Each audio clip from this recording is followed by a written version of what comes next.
Why the wisest stay silent, Buddhism. Have you ever wondered why the wisest among us often choose to stay silent? Why is it that those who possess the deepest insights, who see the world in ways we can barely imagine, often hold their tongues? It's a paradox, isn't it? In a world where speaking up, being loud, and making your voice heard is often equated with power, intelligence, and success, the quiet ones seem to fade into the background. Yet, Arthur Schopenhauer, one of the most profound philosophers in human history, believed that true wisdom often lies in silence. And guess what? The Buddha, over 2,500 years ago, taught the same principle. Why, and more importantly, what can we learn from this? Before we dive into the depths of silence, let's set the stage. Imagine a room filled with people arguing, debating, shouting over each other to prove their point. Now, picture someone sitting quietly in the corner, observing, listening, but not speaking. Who's the wisest person in that room?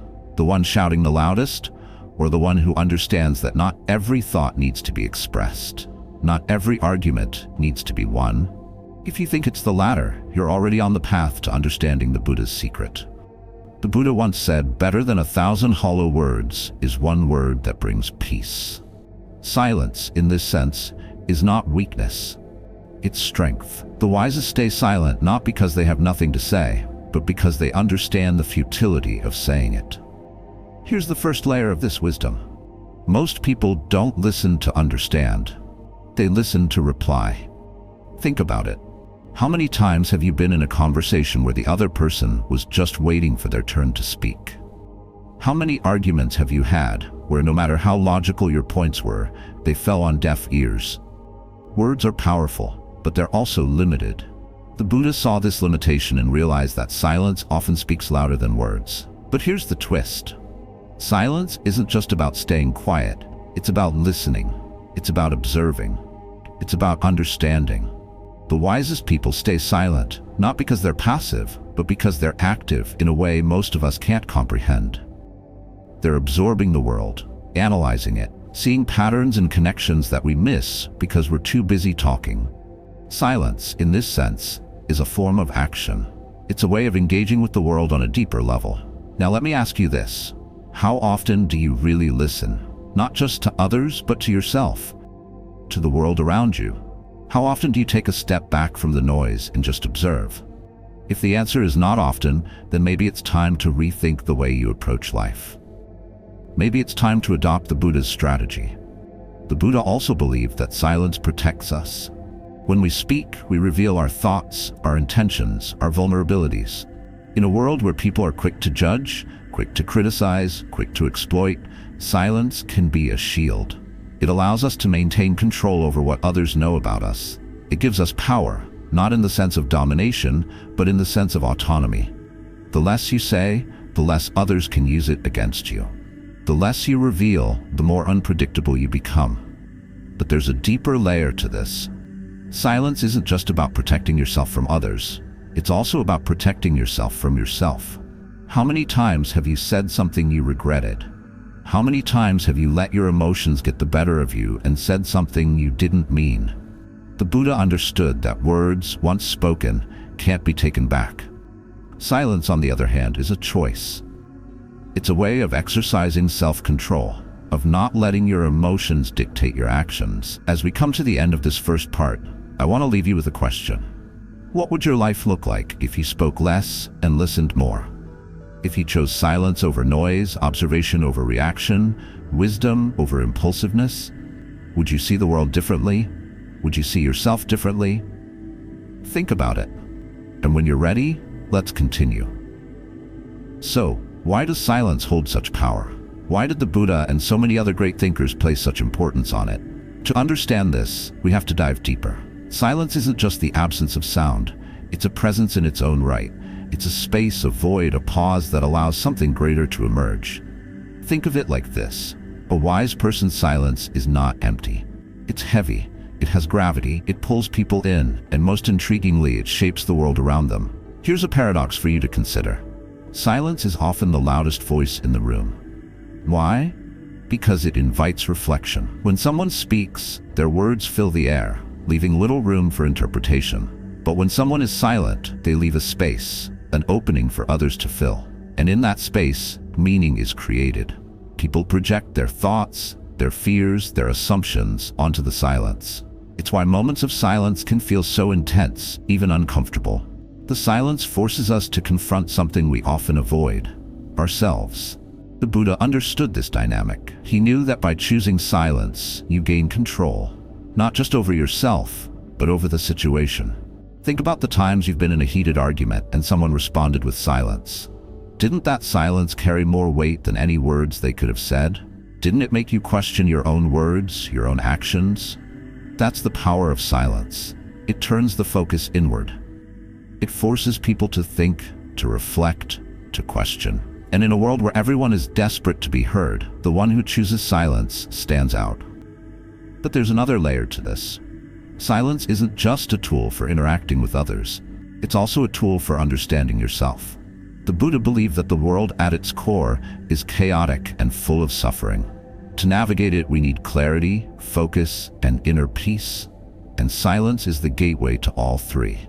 When we're silent, we can hear the things that are usually drowned out by the noise of the world. Our own thoughts, our own intuition, our own truths. In silence, we can see ourselves more clearly. We can strip away the distractions and confront what lies beneath. Let me ask you something. When was the last time you sat in silence? Not scrolling through your phone, not watching TV, not filling the quiet with music or podcasts, but just sitting, listening, observing. If you're like most people, it's probably been a while. And that's not your fault. We live in a world that fears silence, a world that equates stillness with stagnation, quiet with weakness. But the Buddha knew better. He knew that silence is where real strength lies. Silence is where you find yourself. And here's the thing. Silence isn't easy. It's not passive. It requires effort, discipline, and courage. It's much easier to speak than to stay silent. It's much easier to react than to reflect. But the wisest among us choose the harder path. They choose silence because they understand its value. They understand that silence is not just the absence of noise, it's the presence of wisdom. Now let's bring this back to you. Imagine a life where you're not constantly reacting to everything around you. A life where you can sit in silence and feel at peace rather than restless. A life where you can listen, not just to others, but to yourself, and truly understand what you want, what you need, who you are. Wouldn't that be a life worth living? Wouldn't that be a kind of freedom? But here's the challenge. Silence is uncomfortable. It forces us to confront things we'd rather avoid. Our fears, our doubts, our insecurities. They all rise to the surface in the quiet. That's why so many of us fill our lives with noise. But the Buddha believed that true wisdom comes from facing these things head-on, from sitting in the discomfort and learning from it, from embracing the silence rather than running from it. So as we move forward, I want you to reflect on this. What are you afraid of hearing in the silence? What truths are you avoiding? And what could you gain if you stopped running and started listening? Now let's take this further. What if silence isn't just about self-control or clarity?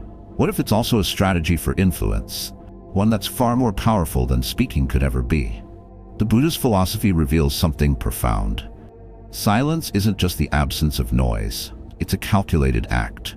It's a form of restraint that, paradoxically, carries the potential to reshape relationships, steer conversations, and even alter the course of events. But how does this work? To understand, consider this. Every interaction is a balance of power. When we speak, we give something of ourselves away. We reveal our thoughts, our intentions, our emotions, and in doing so, we surrender a degree of control. Words once spoken can be twisted, misinterpreted, or used against us. Silence, on the other hand, is unassailable. It's a fortress. When you choose not to speak, you retain your autonomy. You deny others the ability to define you, to pin you down, to manipulate your words. The Buddha understood this, and so do the wisest among us. They know that often the most powerful move is to say nothing at all. But let's go deeper. Silence doesn't just protect you, it also shifts the dynamic. Think about the last time you were in a conversation where someone paused before responding. Didn't that moment of silence feel charged? Didn't it make you wonder what they were thinking? That's the power of restraint. When you pause, when you stay silent, you create a space. And in that space, others are forced to fill the void. They reveal more of themselves. They second-guess their assumptions. They reconsider their positions. Your silence in this way becomes a mirror, reflecting their own thoughts back at them. The Buddha believed that this ability to shape the dynamic through silence is a hallmark of wisdom. The wisest know that influence isn't about overpowering others with words, it's about guiding them with presence. Silence, when used intentionally, becomes a tool for persuasion. It's not about withholding for the sake of mystery or manipulation. It's about creating moments of reflection. It's about allowing others the space to arrive at their own conclusions rather than forcing yours onto them. Here's a question for you. How often do you speak just to fill the silence? How often do you feel the need to explain yourself, to justify your actions, to prove your point? And what would happen if instead you embraced the silence? If you trusted it to do the work for you? The Buddha's strategy isn't about being passive, it's about being deliberate. It's about recognizing that silence carries its own kind of authority, one that doesn't need to shout to be heard. But let's not romanticize silence as an absolute.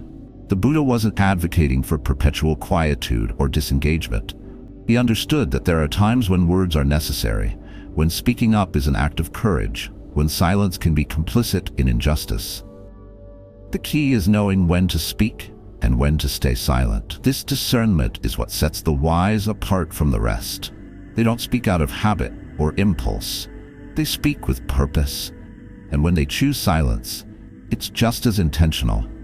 In practical terms, this means developing a new relationship with silence. It means resisting the urge to react immediately, to fill every pause, to defend every criticism. It means listening, not just to others, but to the moment itself.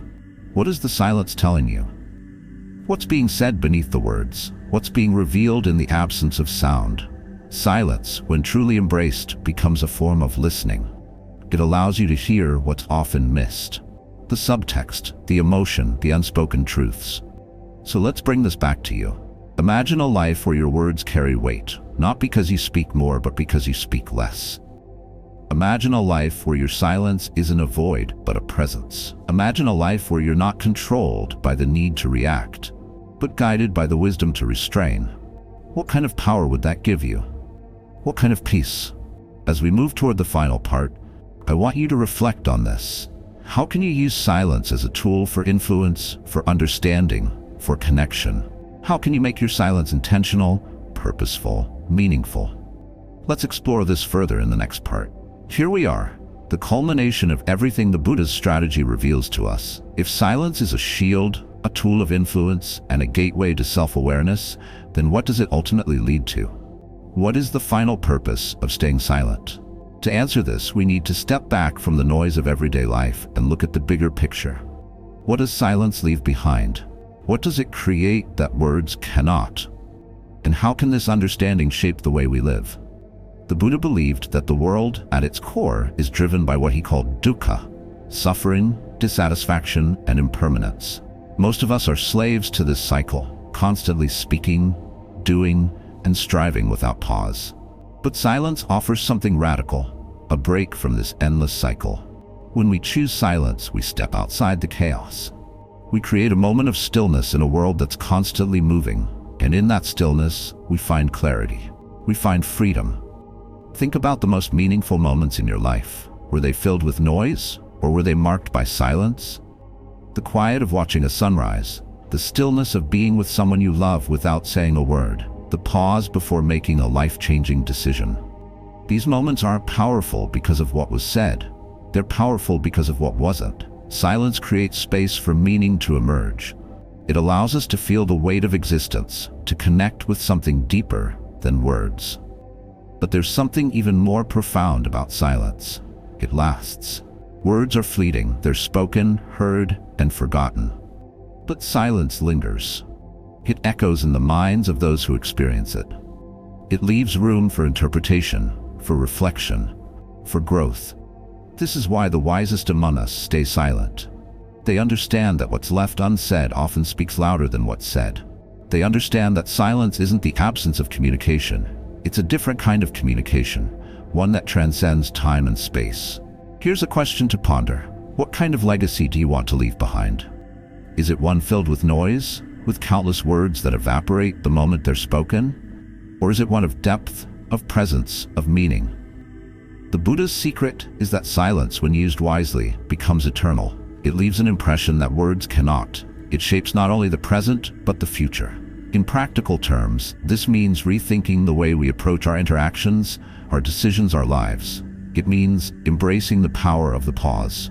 Before you speak, ask yourself, is this necessary? Will it add value? Or will it simply add noise? Before you act, ask yourself, is this reaction driven by impulse? Or is it guided by wisdom? Silence gives us the space to make better choices, to live with intention, to act with purpose. As we conclude, let's reflect on this. The Buddha's strategy isn't just about staying silent for the sake of it. It's about understanding silence as a tool, a shield, a mirror, and a legacy. It's about realizing that, in a world obsessed with speaking, true power lies in the ability to listen, to observe, to reflect. The wisest stay silent because they know that silence isn't emptiness, it's fullness. It's a space where meaning is born, where truths are revealed, where lives are transformed. So I leave you with this final question. How will you use silence in your life? Will it be a retreat, a weapon, a way of understanding yourself and others? Or will it be your echo, shaping the world long after your words have faded? The choice is yours. Thank you for joining us on this journey into the wisdom of silence. If this video resonated with you, please like, share, and subscribe to Quiet Wisdom for more insights on applying timeless Buddhist philosophies to everyday life. Until next time, may you find peace in the stillness and strength in the silence.